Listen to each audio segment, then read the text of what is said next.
You are listening to the Football Diehards podcast with your hosts, Justin Lonero and Bob Harris, sponsored by DraftKings. Sign up now using promo code DIEHARDS, DIEHARDS. Make a first-time $5 deposit, and you'll receive a free $3 ticket. Hello and welcome to the Football Diehards podcast. I'm your host, Justin Lonero, on Twitter at Justin Lonero, along with my co-host, Bob Harris, on Twitter at Football Diehard. Our executive producers on the line tonight, Kyle Dvorchak at FF Kyle the Kid. Mr. Harris, what's going on in Albuquerque, New Mexico this evening?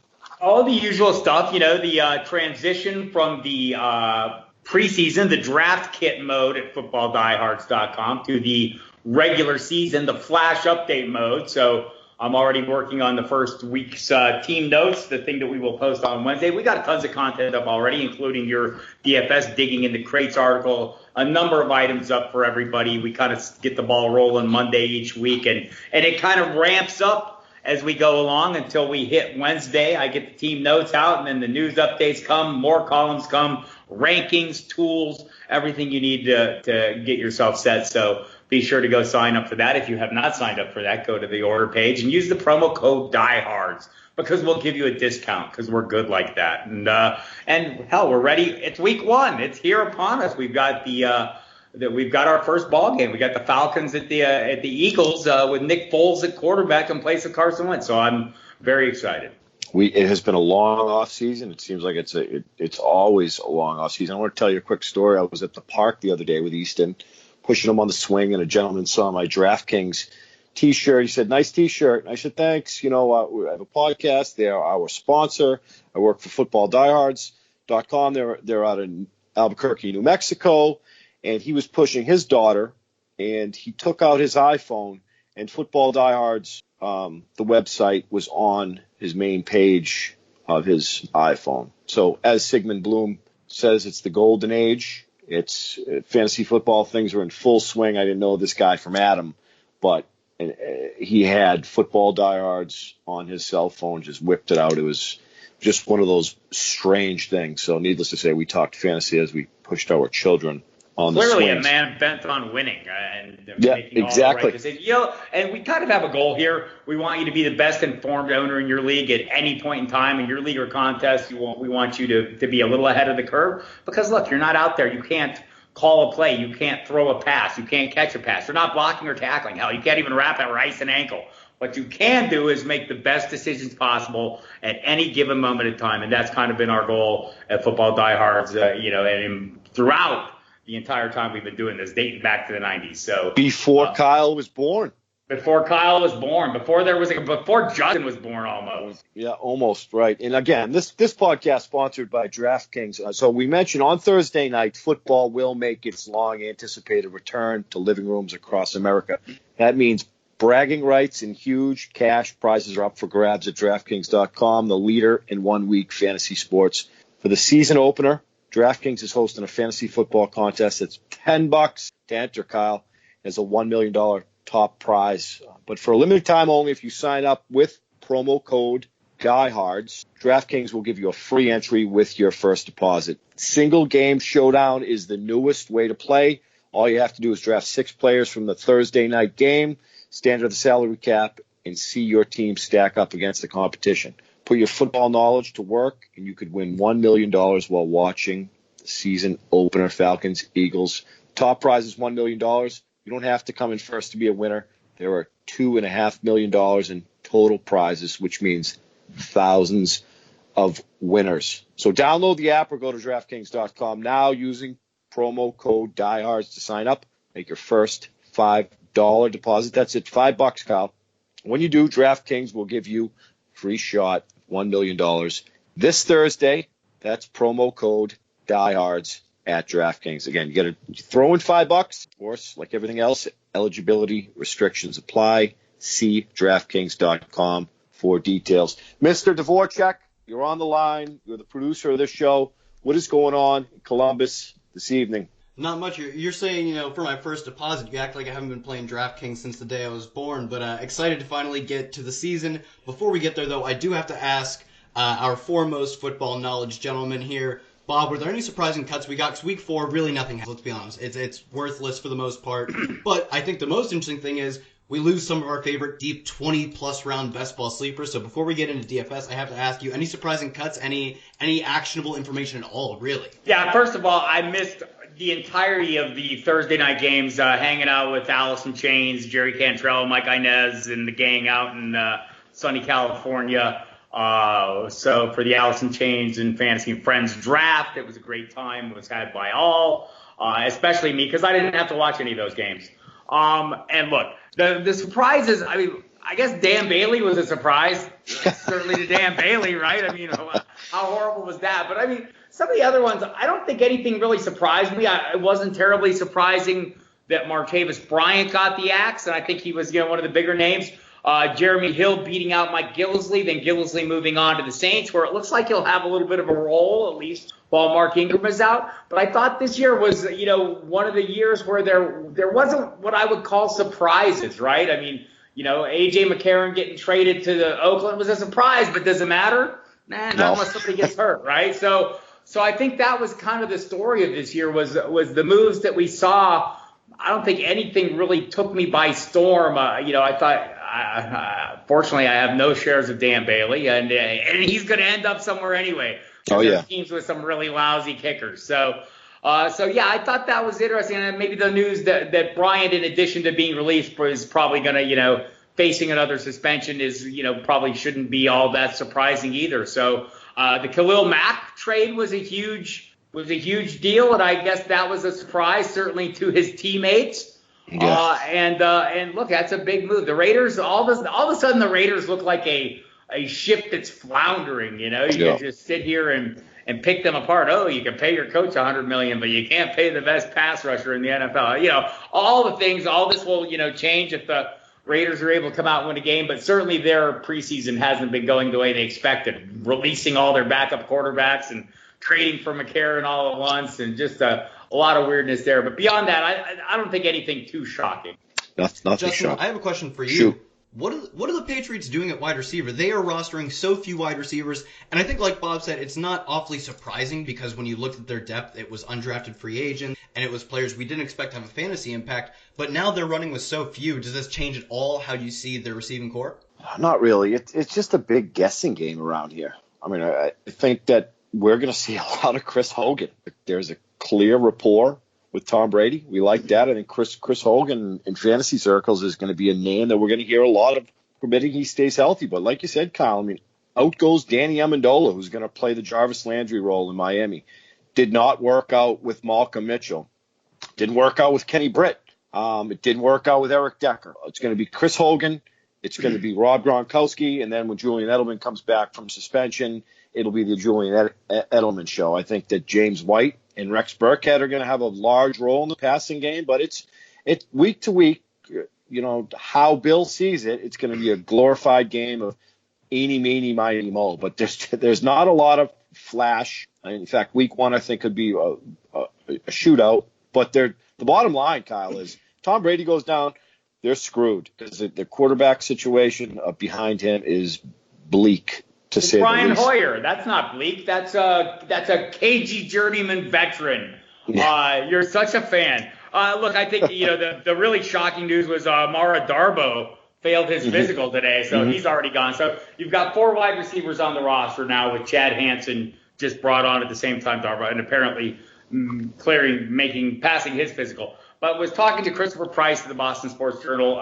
Very interesting takes today. He agrees with, the James White is going to play a really big role early on. But the thing that intrigued me was his talk of, just treat Gronk as a wide receiver 1 for all intents and purposes. Expect an 80-90 catch season, assuming he stays healthy. And I think that would be the case. And I get Chris Hogan.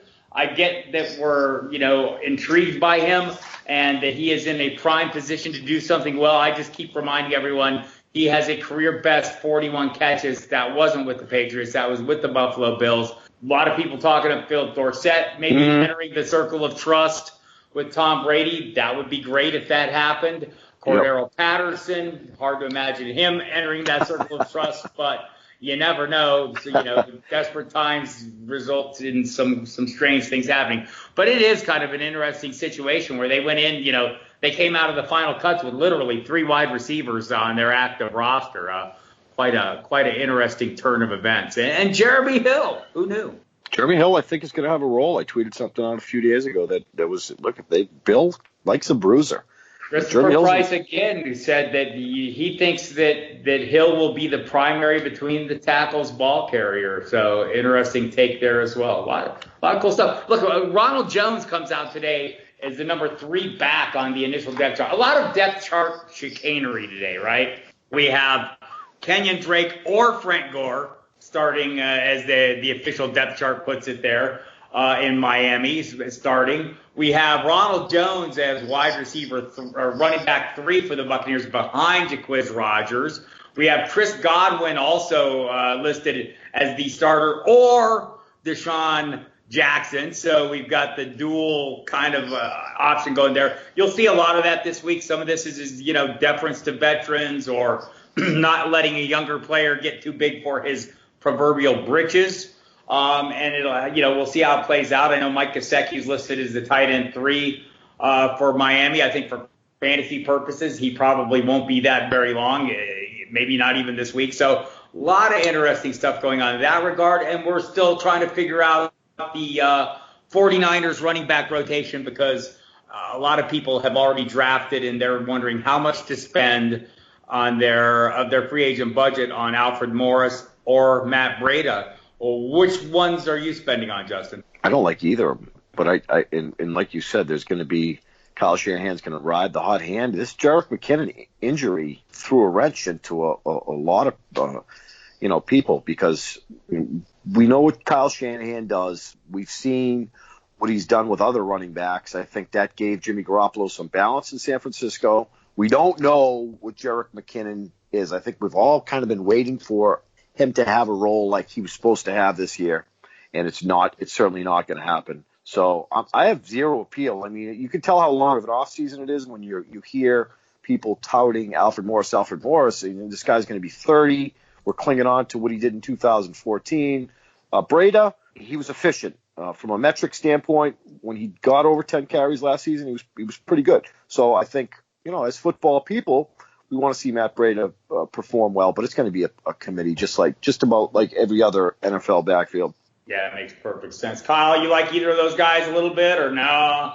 I've been feeling myself a little bit of Matt Breida. He was, I believe, this has been tossed around Twitter a lot at this point, and it's not anything original, but in his draft class was the highest spark athlete. I think there's a chance for him, especially you saw how they used him last year, especially down the stretch. Mm-hmm. There's a chance for him to break out, but my confidence is extremely low, and I think I was a little bit lower than most on Jimmy Garoppolo. I thought that we had to temper expectations. That's all I wanted was to temper expectations for himself and this offense. And now with Jerick McKinnon going down, I'm quietly fading this offense just a little bit. And with the ambiguous situation at running back, fading that as well. So you have the same mentality with Jimmy Garoppolo than you do with Patrick Mahomes, right? Small sample size. No, I'm all in Patrick Mahomes. Oh, okay. All right. So I would never. So we have a couple, just a few other. Let's talk about the Thursday night game real quick and touch on the fact that there is no Carson Wentz this week. There will be no Alshon Jeffrey this week. There are various issues going on there. How confident are you in Nick Foles coming out and playing better than we've seen so far this summer? You could take this one, Kyle. I don't have a ton to say about Nick Foles other than he looks like Napoleon Dynamite. We're, as football people, we want to see Carson Wentz. We want to see, before injured, Carson Wentz perform like he was performing, which was Deshaun Watson-esque. Nick Foles made the Patriots look like a high school team. There's not a lot of allure when it comes to Nick Foles in my eyes. I'm optimistic in terms of seeing Carson Wentz. It sounds like he's getting healthier by the moment, which is good, but it's Nick Foles is going to be Nick Foles, basically, especially on a Thursday night, which Thursday night games have a tendency to be ugly. Yeah, I'm with you here. I'll definitely be interested in some Nelson Aguilar. I'm really excited to see at least 2% ownership on Alshon Jeffrey of people who just are complete fish. I'm excited for at least to see a nice 1% hop up in there. And I think that boosts Aguilar. Definitely has a chance to boost Dallas Goedert. And I think Zach Ertz is probably more locked in what he was going to get already. But I agree with you there. Nick Foles, probably best suited as a backup. And I'm excited for Carson Wentz whenever he comes back, especially as far as this offense goes. Yeah, a little worrisome there. And also Jai dealing with a foot injury. Haven't seen him. He showed up in great shape, but you have to wonder, is he ready for a full load? They already like to split the backfield there. So do we see more Corey Clement? Do we see a lot? I'm interested to see what Darren Sproles is all about. On the other side of the ball, we haven't seen any of Julio Jones or Devonta Freeman this summer. I'm not particularly worried that we haven't seen them. Just see, again, you've heard me say this before, almost as much as you've heard Justin talk about the sea of mediocrity at tight end. But September is the new August. And games like this will demonstrate that. I mean, it's very unpredictable and very hard to calculate. But one thing we want to get into, you guys, and I'm going to fall on you for this one. You guys are more heavily steeped in setting your DFS lineups to this point. So we want to talk a little bit about that getting into this, where we'll be playing on the DraftKings. No surprise to you all. But I want to find out a little bit about what you're doing this week for cash lineups, maybe get some of the matchups we're interested in. So on the cash game, and we'll talk about the GPPs, the grand prize pools, the tournament play as well. But I want to talk about the cash games. What are some of the quarterbacks you guys are looking at this week, and what kind of prices are you paying? I'm going to go ahead and pay up for Drew Brees, where there's no Mark Ingram. We saw what the Saints did last year, kind of gone. They started to run the football. There's an identity in the Saints backfield, which we have yearned to see for many, many years. And Mark Ingram, Alvin Kamara, they were top 10 running backs, which I don't know that would happen again, permitting Mark Ingram was not suspended. So I think we're going to have to see some Drew Brees like we've seen in the past, minus Mark Ingram. It was interesting that it did not work out with Williams. Drew Brees is going to be Drew Brees. 6,800 on DraftKings. He has a top 5 wide receiver in Michael Thomas. We're going to see a lot of Alvin Kamara as well. But look, this is a week where, like Bill Belichick says, it's an extension of the preseason, the first month of September. Everything really looks good on DraftKings. That's the bottom line. The pricing is soft. You can pay up. You can pay down. There's some lower-level players that I like as well. Andy Dalton at Indianapolis. I like Tyrod Taylor in a potential shootout with the Pittsburgh Steelers. But if I'm going to pay up, quote-unquote pay up, it's going to be Drew Brees or it's going to be Tom Brady at home. They're both more than a touchdown favorites, and I am comfortable playing both of those. I think that they're going to be just fine. Kyle? Yeah, for me, Drew Brees, I cannot be taking Drew Brees enough. Right now, if you look at the Patriots-Houston game, you've got the Patriots projected by Vegas score 28.5 points. Then you look at the Saints, 29.5. Their implied score right now is so much higher than anyone else. And without Mark Ingram, there's really one path for them to get there, and it's through throwing the ball. And it's against the Buccaneers defense that doesn't scare me in any way. It's so much for me. And then you move on to the next highest total game for Vegas, and you look at the Patriots. And I'm not going in on Deshaun Watson right now, at least not in cash. The small sample size we saw in him, certainly he's great. I'm not denying that he is not an extremely talented player. But I'll fade the touchdown variance a little bit and go with a known commodity in Tom Brady, their favorites. And then looking down a little bit, I'm interested in some Andy Dalton. I'm definitely buying into this game. The line has actually moved 1.5. The total has moved 1.5. And I think that's enough for me to get in on at least a little bit of Andy Dalton. What say you on Andy Dalton? Look, I like there's what's not to like about that matchup, right? The Colts secondary got to be as bad as anyone. I know Mike Clay did a piece on ESPN. I think he might have rated the Colts cornerbacks the worst unit at their position in the NFL. Another one I kind of like this week is Phillip Rivers going against the Chiefs. Based on what we saw of the Chiefs defense, a unit, the first team could not stop Chicago's second team in week 3 of the preseason. This game looks like it could be a shootout, and I love Phillip Rivers just in general. But the pricing right now, $6,400, does that seem reasonable enough? He struggled twice. Both times Rivers played the Chiefs last season, he did struggle twice. Once at home, once at Arrowhead Stadium. I think Phillip Rivers is going to be a chalk play that I might stay away from. I do love some Keenan Allen because I think he's going to command 10-plus targets. But I'm going to, again, it's a week where the pricing is so soft.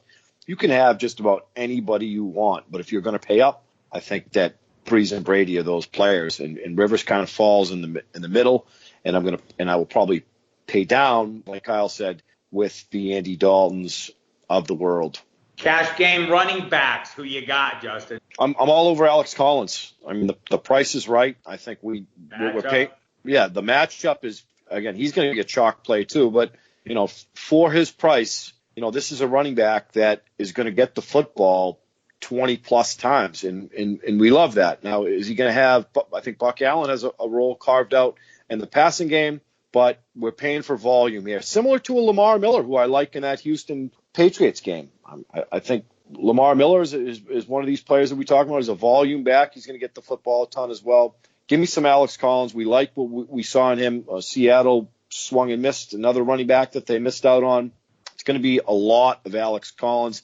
I think that the Baltimore Ravens are probably going to crush the Buffalo Bills, right? Which, if that's the case, he's going to get the football even more. So I'm leaning on 20 carries from Alex Collins, maybe 4 or 5 targets, 2 or 3 catches, and I'm really, he's probably the most. I'm comfortable with a lot of players this week. It's like, and I said on Twitter earlier, it's like going to the grocery store hungry. Everything seems to look good. We don't know what these teams are quite yet. We won't know for several weeks. But Alex Collins, 5,600. You don't have to necessarily pay up this week. There are a lot of running backs that, in fact, you can pay down for, and Alex Collins sits right in the middle, and I'm comfortable with him. Very comfortable. Speaking of the groceries, I haven't heard you break out the ho-hos yet. A great surprise. Kyle, who do you like at running back? I'm considering what we should see from the Patriots game. I don't know if the Texans are able to keep it awfully that close, considering they will be going to New England. A little hesitant on Lamar Miller there, but with the total for the Patriots being so high, I'm a little interested in James White. We don't know what we've got yet. Mm-hmm. Yeah, it's so cheap. We don't know what we've got yet in Sony Michel, Rex Burkhead both being injured, and I think James White, with the complete lack of depth they have at receiver, will be playing so much out of the slot that I can see him being an every week low-end cash start. Just considering the volume he'll get just in targets alone. I love the Alex Collins, stack it with what will be a chalky defense in the Ravens defense in cash. I'm fine with eating that chalk a little bit. Alex Collins, I love that. I'm interested. What do you guys think Alvin Kamara's workload is going to be like? Because I think one thing we're looking for cash is always volume. It's a volume game. We're looking to make the most points, and we know we're doing that by volume. Bob, I'll throw it to you because you're probably an expert more so than myself in projecting volume. What do you think it looks like for the first 4 weeks? Because if you tell me he's getting a lot, I'm going to jam him in. If not, I might look for David Johnson to get that similar receiving work but have a much higher carry floor. They've been talking and downplaying the possibility that he'll play a greater role. But, this week at least, it's hard to imagine Mike Gillislee coming in cold and playing, the full Mark Ingram kind of role. I'm expecting Kamara to be very busy as both a receiver and a runner in this one. And I do think the volume will be there. Thank you for not touting Rex Burkhead. Okay, I'm so sick of hearing him. I know he's dinged up, but thank you, because for months and months and months, the only name here in New England that has really been, aside from Rob Gronkowski, has been James White. He was brought in to replace Shane Vereen. There's a trust component with Tom Brady. I love that call. Again, the wide receiving core is not pretty by any means. I think James White is a fantastic play. But now, real quick on Kamara, and we've talked about this before. People have the misconception that Alvin Kamara was kind of a gadget back and just Christian McCaffrey-esque in terms of what we saw from both of those players last year, not having a ton of carries but being heavily involved and being efficient when Alvin Kamara got the football, but not having a ton of carries. The reality is, like I've mentioned on this podcast, Alvin Kamara is 220 pounds, or 215 to 220 pounds, depending on what he had that day, which still makes him as heavy as Melvin Gordon. It makes him heavier than Kareem Hunt. It makes him lighter than guys like Zeke or DJ or even Todd Gurley. But those are bruisers there that can withstand 200 to 250 carries like we've seen. So Mark Ingram out. I think that Bob's right. We're going to see Alvin Kamara, the running back, and not just the scat back, who's going to get 7 to 8 receptions a game. And I think in order for there to be some semblance of balance for the Saints that they want to replicate from last season, Alvin Kamara has got to be that back. Another one, I just looking through the DraftKings prices, We've got Melvin Gordon here at 6,800 going well below guys like Kareem Hunt, Leonard Fournette. Then we get to the top tier. I could definitely see him paying off more so than Kareem Hunt, Leonard Fournette, because as Vegas has it, Vegas has the Chargers really being able to beat Kansas City. And I think for that reason alone, knowing the workload Melvin Gordon gets, last season he had 58 receptions, back-to-back seasons of 12 touchdowns. They have Austin Eckler, who I actually liked as a sleeper, but what we know right now is Melvin Gordon is a workhorse, and like I said, in cash, we're looking for those touches. We're looking for a team ahead to be able to give the running back touches. I'm all over Melvin Gordon, 6,800, when I can fade a guy like Kareem Hunt on the opposite side of the ball, or even maybe fade a guy like Leonard Fournette, who people expect to get similar volume. But I think Melvin Gordon has a higher receiving volume. How do you feel about that, considering you weren't on Phillip Rivers? I think it's a great play, and they both, first of all, Kareem Hunt owned the Chargers last season, and Melvin Gordon did the same thing. So playing them, and they're both affordable. You're not paying a Le'Veon Bell premium for those players. If somehow the Chiefs can stay in this football game, you have Kareem Hunt and Melvin Gordon in the same lineup. You're talking about two players that can have 30 DraftKings points apiece, and you're paying under $7K for both of those. And with all the value this week, I'm not opposed to playing either of those running backs. And again, like you said, Kyle, it's based on volume. Both of those players are going to have close to 25 touches week one. Yeah, well, Sean McCoy's going to have a lot of touches too. You're not touching him, are you? No. I am not. But I mean, stranger things have happened. We don't know exactly what any of these teams are at this point. I mean, we know that Nathan Peterman's going to start for Buffalo Bills. Bob, you haven't been optimistic about LaShawn McCoy since. I have not, and look, if I'm looking to play volume, and we're looking at LaShawn McCoy $6,000, I think had Sigmund Bloom on the Sirius show today, and he said it best. I mean, I'd rather have Alex Collins. He's going to get that same kind of volume play, but a lot cheaper. Let's look at the wide receivers, you guys. Justin, who do you like in your cash lineup? I like Michael Thomas. I mean, I actually bet the New Orleans Saints against the Bucs, and I think that when we talked about Drew Brees, he's going to sling the football, and I think that Michael Thomas is one of these NFL wideouts where he's a top 5 NFL wideout, and there's no question about it. I am safe. I am comfortable with Michael Thomas. I think when the 2018 season's done, he's going to be a 90 to 95 reception wide receiver, 1,100 yards, and 8 to 10 touchdowns. So. Michael Thomas at wide receiver for me. I touched on Chris Hogan based on the fact that there's no Julian Edelman. There's not a lot of weaponry for Tom Brady. We envision a lot of points being scored in that football game. Somebody, get Chris Hogan while the getting's good. Bob, you mentioned that Chris Hogan is not Jerry Rice by any stretch. So there's probably more Chris Hogan optimism than there should be, given that we don't know who he is. But I'm fine with Michael Thomas. I'm fine with Chris Hogan. I think the list goes on, and it's value galore. I'm keen on Jarvis Landry. I mean, DraftKings is a PPR site. I mean, you're paying $5,500 for Jarvis Landry, who's probably going to have close to 10 targets. And then all the way down, I like Keelan Cole for just about free in that Giants game, $3,800 to be exact. With Marquise Lee is on IR. Blake Bortles will pepper him in the slot against a Giant secondary that should be better, but they were atrocious last year. And I earlier in the show I mentioned Danny Amendola, who if he's 80%, 75, and that's usually what he plays at from a health standpoint. But if he's 75 to 80% of what Jarvis Landry was in Miami, then Danny Amendola is going to have 8 to 10 targets week one against Tennessee. So it's weapons. There's a lot of options this week, but Michael Thomas, if I'm paying up, if I'm paying way down, it's Keelan Cole, and I think somewhere in the middle is Jarvis Landry. Yeah, I kind of like those guys. I like Emmanuel Sanders as well, going against the Seattle defense that is not the same Seattle defense. Kyle, what's on your radar? I'm looking at this Chargers game again. Keenan Allen, I just don't see Antonio Gates. Even Antonio Gates wasn't that good in the past 2 to 3 years. He was just there doing what was asked of him. I He's so old. I don't see him really Easy, cutting into Kyle. the high volume. Easy, Kyle, please. He's so experienced, so adept. I'm with you. I think Keenan Allen to me is the dead on lock. If I'm paying up, you could make that argument for Michael Thomas as well. I'd go $300 cheaper and go with Keenan Allen. I'd be fine with either of those guys, given the matchups. At tight end, what are we looking at in terms of high end? Is it Gronk for everybody, or are you paying for that this week? I think you have to, Bob. I mean, you said yourself. Not crazy pricing, right? No, it's not.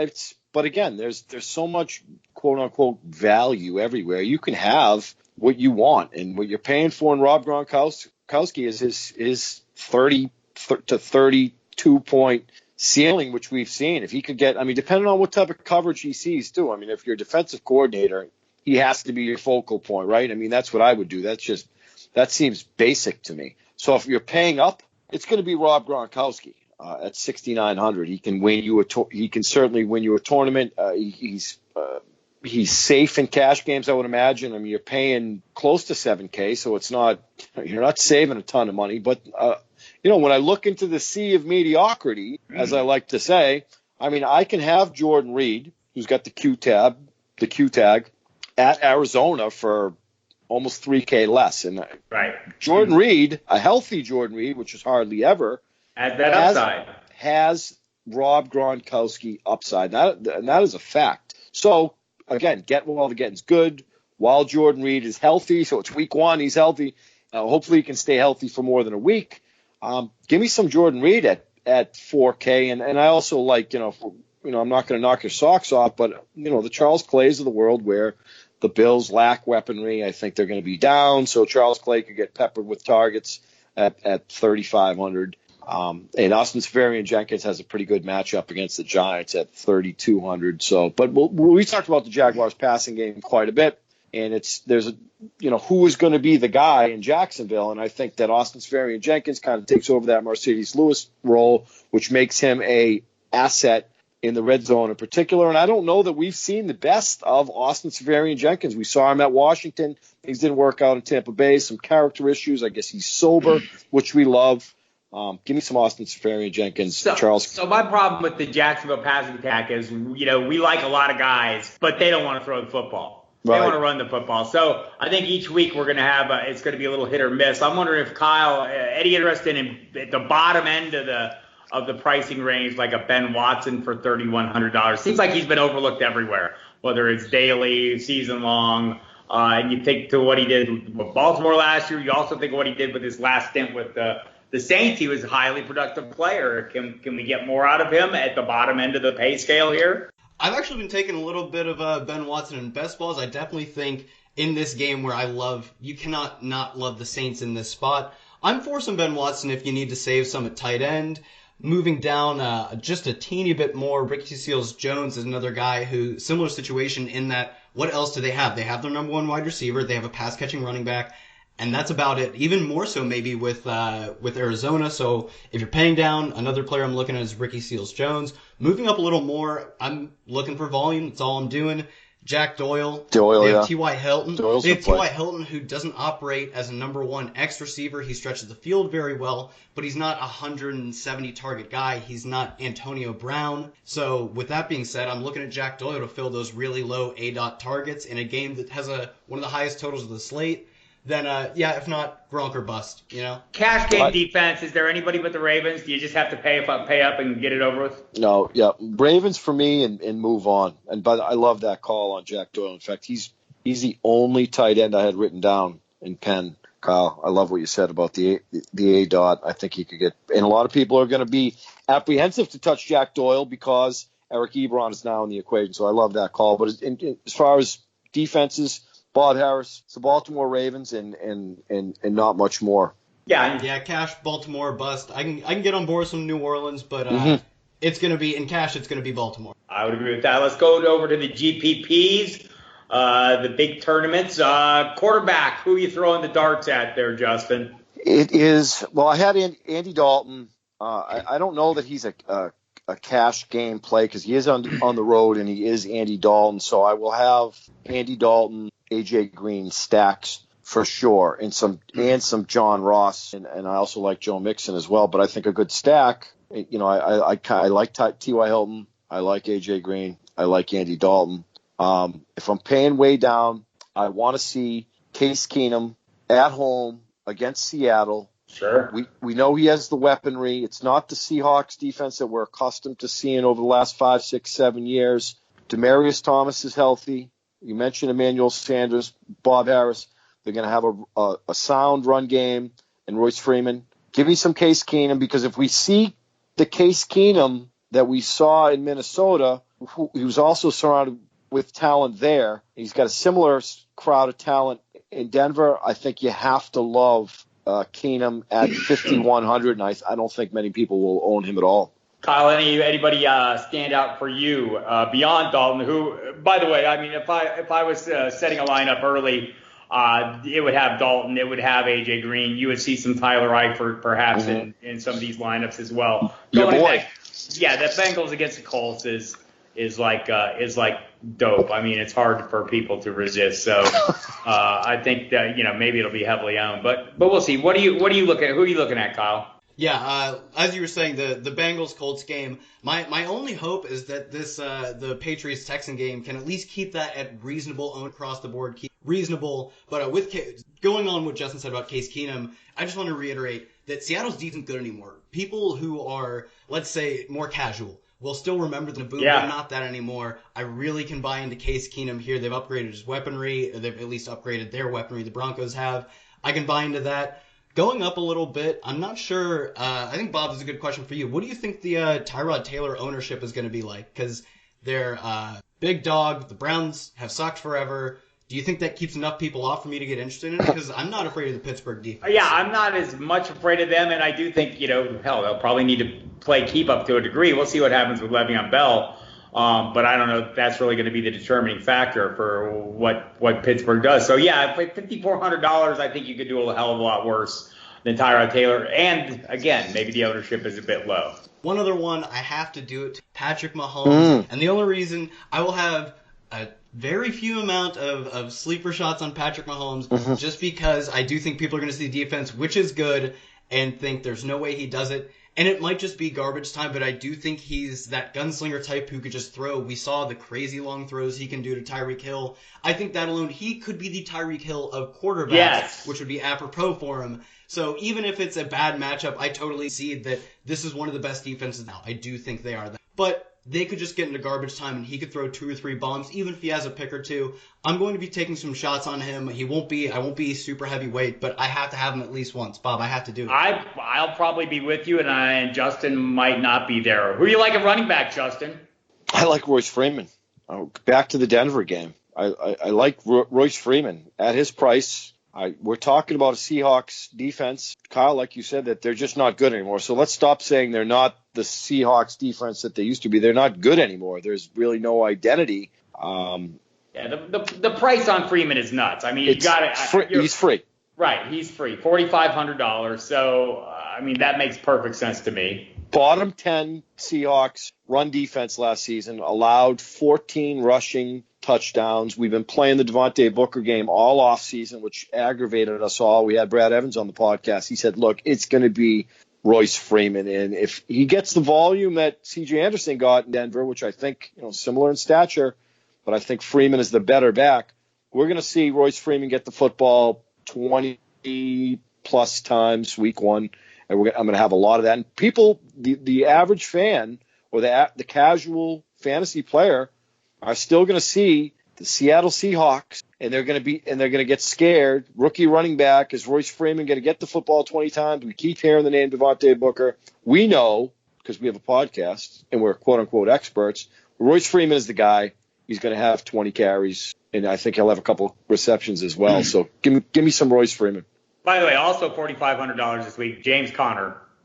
Keep that in the back of your mind, people. What running backs are you on, Kyle? So you bring up James Conner. I am interested. I will be staying up to date, checking Twitter 24/7 to figure out this Le'Veon Bell situation because it's going to scare people off. And I think, Bob, you always say it best when other people are running away from the fire. I am looking to run into to find that value. So if if it is a last-minute decision whether he plays or not, be playing him, because not everyone is changing their lineups, doing the quick change at 12:50 before lineups lock. So that's one that I'm at least monitoring.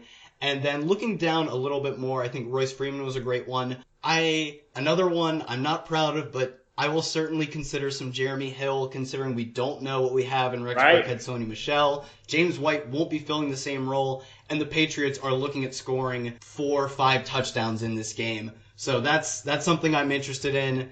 And then I think I could see myself getting into some Joe Mixon. I know he wasn't particularly efficient last year, but Bob, like you said, I don't see how you can't go all in. So that's another one. I love Joe.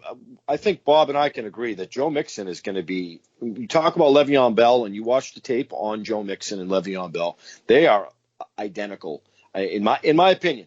So Joe Mixon is talk about Dalton, talk about Ross, talk about A.J. Green in this game. I think Joe Mixon – is a fantastic play. I also like Kenyon Drake in Miami. But real quick, Bob, while we're on the Le'Veon Bell topic, and I think James Conner is a great story, given that he overcame Hodgkin's lymphoma. I think he can. Mike Tomlin loves him. They love him. What do you envision happening with this Le'Veon Bell situation? Because it's becoming aggravating, to say the least.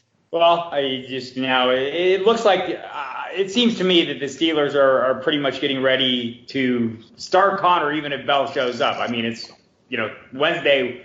By the time we get this podcast out, it will be Wednesday. And if Bell shows up, if that's the first day we see Le'Veon Bell, it's hard to imagine him being the starter or being ready to go.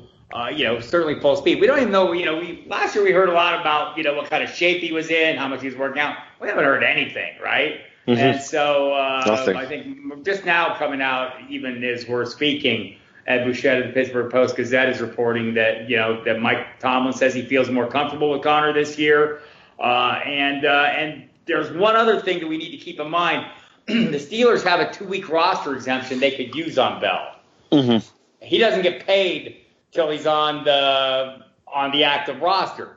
They could save about $850,000 a week if they want to go that route. So, I mean, this was Bell's, conundrum. If you don't show up, this is something you can do. I don't know that they'll do that. Maybe they'll wait to see what kind of condition he is.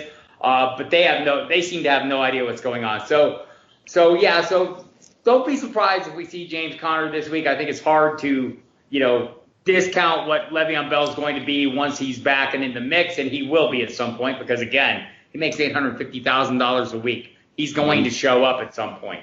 It just doesn't make sense. It'll just be interesting to see when he does show up, hopefully Wednesday, if they put him on that roster exempt list, just because they're maybe a little upset about the way things are playing out, that he hasn't signed his tender yet. So there's a lot of ways this can go, but it can't go any direction at all until Le'Veon Bell shows up. Real quick before we move on to wide receiver, I like me some Carlos Hyde week 1 as well. Yeah, talk about James 45. Conner, 4,500. We know what they did. They drafted Nick Chubb. We like Nick Chubb. Your friend and industry colleague Matt Waldman had Chubb as about as high as any running back that he has graded. We know that Duke Johnson has a defined role in that Browns offense. I was just never on him the right week, and I stayed on him last season. He's that back that every team wants to carry, but they paid Carlos Hyde. They paid him, and there has been no competition so far. That's the thing that interests me is there. It's not like Chubb has been running with the first team at all. He's been running with the second team, just like Taylor and Baker Mayfield. I mean, there is no competition. It's pretty much decided. That doesn't mean Nick Chubb can't get in the mix at some point, but it doesn't appear it's going to be early in the season. So I'm with you. That $4,500 price tag was pretty appealing for 20 carries, right? I mean, beautiful. All right, let's look at some wide receivers. Give me a couple guys, Justin, that you like in the various price ranges. I like me some A.J. Green. We talk about Dalton. Give me some A.J. Green. I mean, like you said, Mike Clay is right. I mean, the Colts have a lot of uncertainty in their secondary. A.J. Green is not a cash game play week to week, and I think that's contingent upon the, sometimes inefficient Andy Dalton. That being said, when he hits, and he has close to an Antonio Brown type of ceiling that we've seen. So give me some A.J. Green. I also want some T.Y. Hilton. Do we know exactly what's going on inside of Andrew Luck's right arm? We do not. We've been talking about him all offseason. But Hilton, similar to A.J. Green, is not going to be a week-to-week stud that we can rely on in our cash games. But what we can rely on is a 9-catch, 175 game periodically. If this has any implications of a shootout, I'm going to want some A.J. Green. I'm going to want some T.Y. Hilton. And, of course, Antonio Brown at the top. If there's no Le'Veon Bell, which it doesn't, even if he does show up, he's probably not going to start. I obviously, we want some Antonio Brown in some of our lineups. And I mentioned Thomas as far as cash games and Keenan Allen. But for me, DeAndre Hopkins, I think Bill Belichick is going to have a plan for DeAndre Hopkins. I have seen it with my own eyes at Gillette Stadium.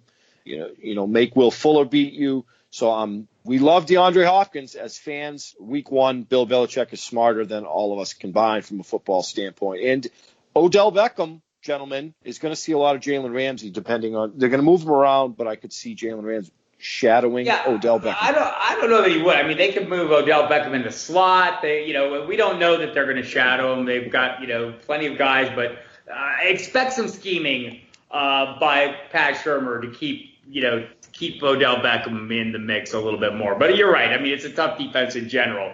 For those season-long owners out there who are going to be asking all week, wow, it's a tough matchup. Should I sit Odell Beckham this week? No, don't. But in daily, yeah, you have plenty of options, and that makes perfect sense. Kyle, anyone in the lower end that you find a superior? I mean, who is your must-play dart toss? I have mine. Mine is John Brown this week, $3,700. Going up against Buffalo Bills. I think he's a guy that we've heard really positive buzz all off season long. In fact, we know that Joe Flacco prior to last year was a deep ball guy. He just didn't have the confidence in his deep threat. Sounds like from all accounts he's been pushing the ball down the field to John Brown all summer long. Is this a guy that you're interested in, or who's on your radar at that lower end? I love that pick. I will definitely have some John Ross, only $3,900 in a game that we cannot stop talking about. But the one that does it for me the most is Kenny Stills. He has that splash play ability, and I think this is a team that will probably be throwing a lot because they'll be down a lot. Maybe not to the Titans so much, but moving on for the season just as a whole. I like Stills.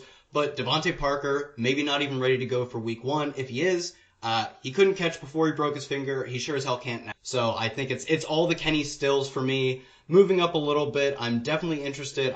If we love this Saints game so much that we think they will be beating up on the Buccaneers, I do think they get into some garbage time, the Buccaneers that is, and if I want to pay down, I'd get into some Chris Godwin. You could put me in a Chris Godwin. Moving up a little more, I could definitely move off of Antonio Brown, DeAndre Hopkins, Michael Thomas, Keenan Allen, move into that second tier of receivers, A.J. Green, T.Y. Hilton, really just crush this game. And I'm interested in Odell Beckham because DraftKings has started adjusting their salaries more to accommodate the matchups you'll be playing, and you get Odell Beckham cheaper now, but I still think people see Jacksonville. And Bob, like you said, they have to move him in the slot a few plays, and he makes one splash play and pays off. Odell Beckham with the cheap salary, and maybe the ownership doesn't quite account for that as much, is a play going all the way up that I'm into as well. Justin Tournament. Did I cover all the bases? Yeah, Justin Tournament tight end who you cannot resist. Maybe a lower priced one. It's probably going to be, I like what Kyle said earlier in the show with Ricky Seals down in Arizona. Ricky Seals-Jones, that is, outside of DJ and Larry Fitzgerald. It could be Ricky. We saw some splashes of him last season. I think that, he is somewhat of a dart. And I think the Bucs are going to be down quite a bit. I might have a little exposure to Cameron Brate or some O.J. Howard, but the fact of the matter, gentlemen, is we can have whatever we want this week. So I'm not gonna pay way down and gamble if I don't have to. Now that being said, in tournaments like we're talking about right now, we want some differentiating components to our rosters. So I think that's where, like Kyle said, I like a Ricky Seals-Jones. I could also see myself having some Cameron Brate. Yeah, I'll have a little Tyler Eifert as well. One of my guys all offseason long. Kyle, any tight ends scream out at you besides Ricky Seals-Jones?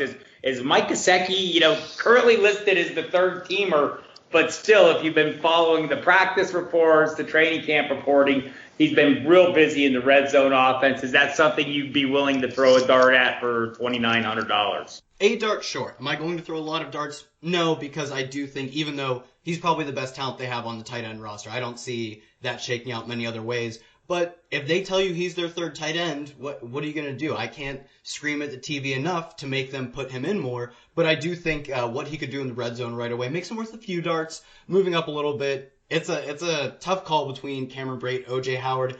I tend to lean towards just the talent upside when I can't decide. Bob, what do you think about O.J. Howard and Cameron Brate? 'Cause I'm going to be owning some of them. Yeah, probably so. I think the Brate seems like the guy that's like in the crosshairs more in the red zone, has been, and certainly with Jameis Winston, maybe not so much with Fitzpatrick. So I don't know if I'm going to go that far. David Njoku for $3,400. What about that? That is one I can totally get on board with. That's one where the talent matches up with the matchup, because we said before, Pittsburgh defense doesn't scare me. This could be a lot of negative game script, and we know how Tyrod Taylor likes to use his tight ends. I think everything aligns here perfectly to at least get a touchdown out of David Njoku, if not a breakout performance. Absolutely. I mean, there were 3 tight ends in the 2017 draft that were taken in the first round. We saw Evan Ingram, who by de facto turned into the Giants' number 1 wide receiver last year.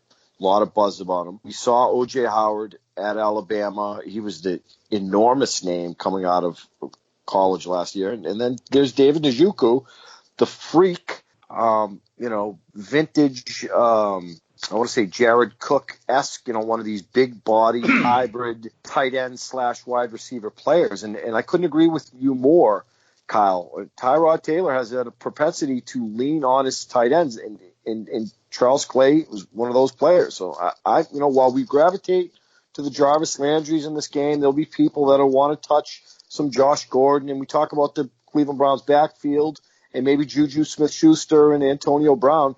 Here's David Njoku. I think that's a great play.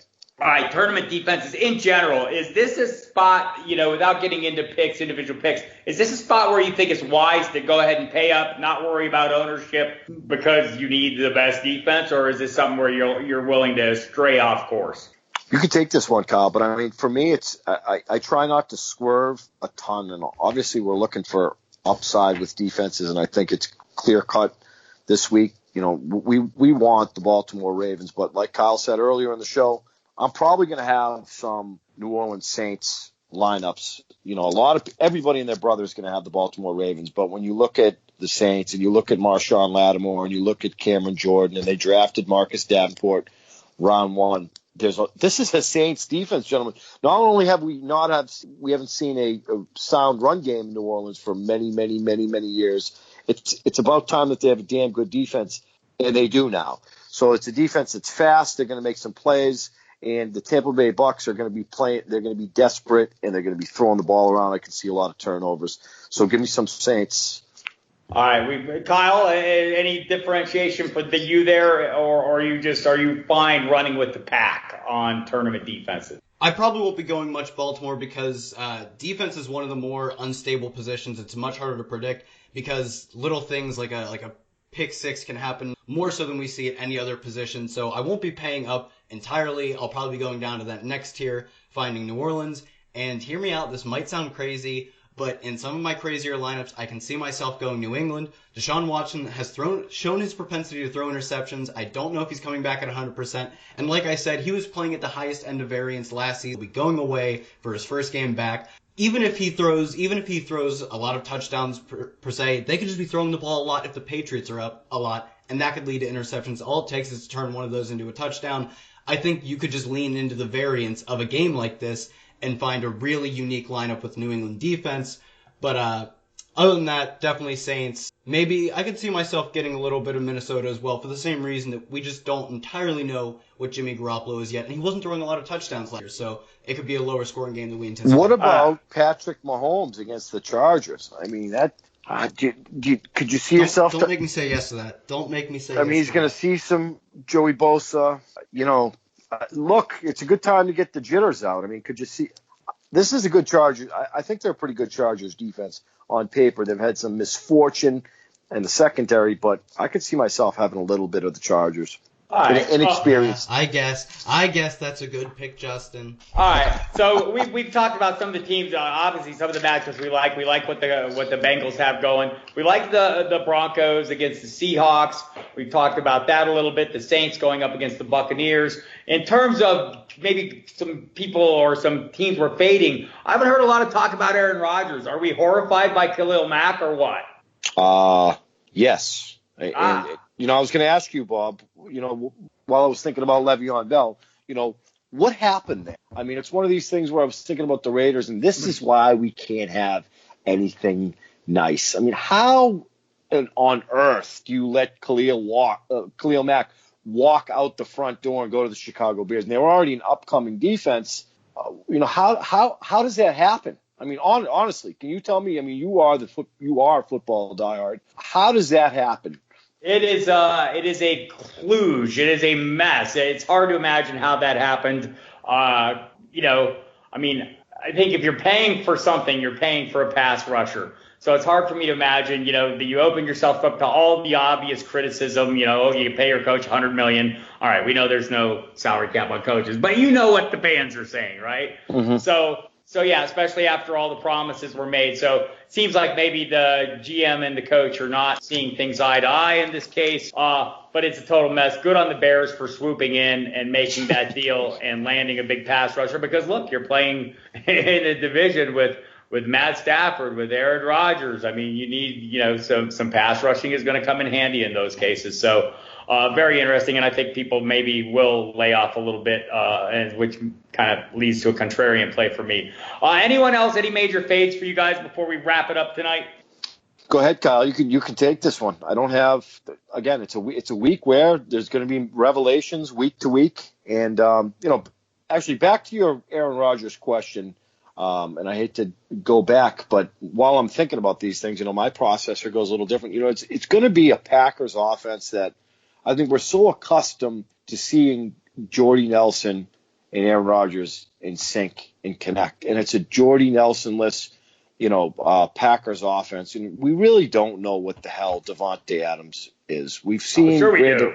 Yeah, okay. Are you crazy? No, he's terrific. He's terrific. He's a bona fide wide receiver. Okay. But it's a kind of a cloudy backfield. There hasn't been a semblance of a consistent backfield for since the first couple of years with Eddie Lacy. You have an older Jimmy Graham that I think is going to be a solid tight end. But outside of Davante Adams, we kind of know what Randall Cobb is.